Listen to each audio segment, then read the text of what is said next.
বড়দিন মানেই দেবের জন্মদিন, দ্বিগুণ আনন্দ টলি প্রেমীদের। আর এই বড়দিনে ভক্তদের বড় উপহার দিলেন সুপারস্টার। নতুন ছবি আসতে চলেছে, অভিনয় করবেন তিনি। তবে ক্যামেরার পিছনেও বড় চমক। আরও একবার দেবকে পরিচালনা করবেন সৃজিত মুখোপাধ্যায়। ছবির নাম টেক্কা। টেক্কার ফার্স্ট লুক পোস্টার প্রকাশ্যে আনলেন ৪১ বছরের সুপারস্টার। পোস্টে লিখলেন, সাহেব বিবি গোলামের দেশে আস্তিনে থাক, আগামী পুজোতেই মুক্তি পাবে এই ছবি।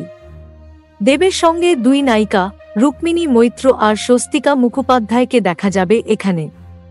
প্রযোজনায় দেবের প্রোডাকশন হাউস। এর আগে ২০১৬ সালে সৃজিতের জুলফিকারে দেখা গিয়েছিল দেবকে। তার ৭ বছর পরে ফের দেব আর সৃজিত জুটি বাঁধছেন পর্দায়। গত জুলাই মাসেই প্রথমবার জানা গিয়েছিল টলিউডের দুই তারকা জুটি বাঁধছেন।